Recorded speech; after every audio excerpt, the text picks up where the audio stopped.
Okay, let's dive in. Today, we're looking at something a bit different.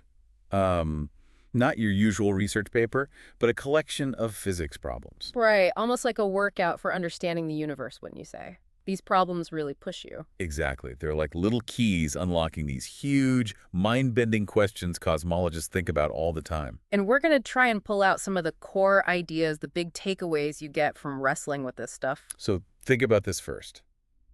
You look up at night. What do you see? Stars, right, like seemingly fixed, like forever. Yeah, totally permanent. But almost the first thing these problems hit you with is that this picture is, well, wrong. The universe isn't static at all. That's where Hubble's law comes in, a cornerstone concept here. It tells us everything's expanding. Galaxies are generally moving away from each other. And the further they are, the faster they go. Precisely. Okay, so if it's all expanding, why do the constellations, the Big Dipper, Orion, why do they look the same night after night, year after year? It feels contradictory.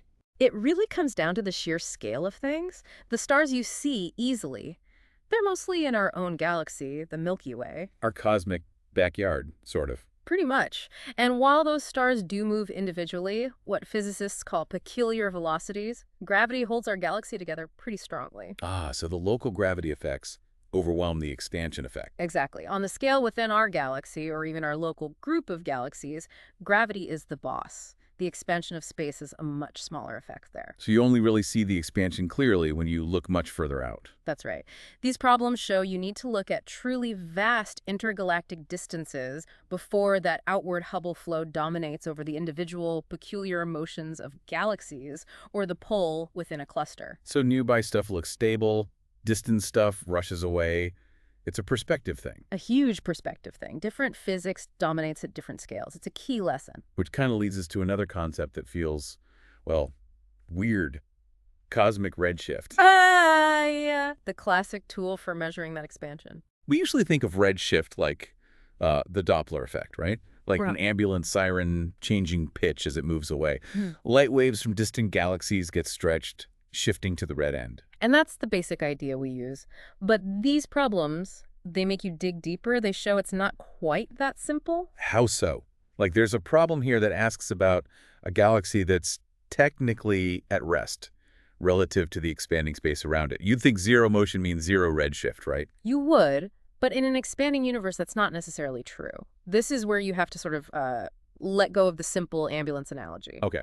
The problems guide you to see cosmic redshift less as something moving through space and more as the light wave itself getting stretched out because the space it's traveling through is expanding underneath it. Wait, the space itself stretches the light. Yeah, over its long journey across the cosmos, it's a subtle but really fundamental difference. Okay, that is mind-bending.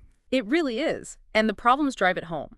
They show, for instance, that if a galaxy has both a velocity from expansion and its own peculiar motion, the resulting redshifts don't just add up like simple speeds. They don't. No, they combine multiplicatively.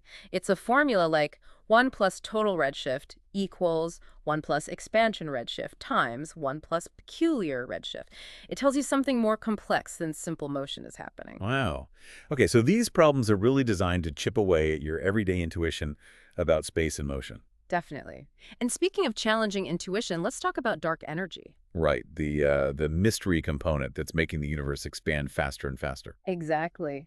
And the source material highlights its defining feature, negative pressure. That's the weird property driving the acceleration. It also breaks that old link between the universe's shape, its geometry, and its ultimate fate. And this negative pressure, if it's strong enough, can lead to something pretty dramatic sounding, right? Something called the Big Rip. That's the one. It's a pretty chilling scenario discussed in these problems. If the dark energy has a certain property, they call it phantom energy, where its density actually increases as space expands, which is extra weird. Increases. How does that work? We don't know how, but if it does, the math suggests the expansion rate doesn't just increase, it goes towards infinity in a finite amount of time. Infinite expansion. What would that even do? That's what one of the problems makes horrifyingly clear. It actually asks you to calculate the time until different things get torn apart by this runaway expansion. Like what sort of things? Everything. Galaxy clusters first, then galaxies like the Milky Way, then our solar system, the Earth, eventually even atoms themselves. The repulsive force of dark energy would overcome everything holding matter together. Whoa. Ripped apart from the inside out, Oh, basically. wow. Okay, that's intense. Let's maybe shift from the end of the universe to the beginning. Good idea. Because these problems also tackle a huge puzzle from the very early times related to the cosmic microwave background, the CMB. The CMB, right? That's like the baby picture of the universe. The leftover heat from the Big Bang. Essentially, yes. A snapshot from when the universe was only a few 100,000 years old. And the striking thing is, when we measure its temperature, it's incredibly, incredibly uniform all across the sky. Which sounds good. Like, smooth is good. It sounds good until you think about how it got so smooth. This is the horizon problem. Horizon problem. Yeah. If you look at 2 points on opposite sides of the sky in the CMB map, they have the same temperature. But when you calculate how far apart those regions actually were back when that light was emitted, Uh-huh. they were so far apart that there hadn't been enough time since the Big Bang for light or any information to travel between them. They were causally disconnected. So how did they end up at the exact same temperature if they couldn't, like, talk to each other or exchange heat? Precisely. It's like finding 2 cups of coffee miles apart that cooled to the exact same temperature at the exact same moment without any connection. It shouldn't happen in the standard Big Bang model. Okay, that's a real puzzle. Yeah, it is. And this is where theories like cosmic inflation come into play, which this material discusses. Inflation suggests there was a period of absolutely hyper-fast expansion almost instantaneously after the Big Bang. Faster than light expansion. The space itself expanded faster than light could travel across it. The idea is that it took a tiny, tiny patch of space that was small enough to be smooth and connected and blew it up exponentially fast to become the entire observable universe. Ah, so it stretched out that initial smoothness across the whole sky we see today. That's the core idea. It solves a horizon problem by making the universe we see originate from a single, tiny, causally connected region.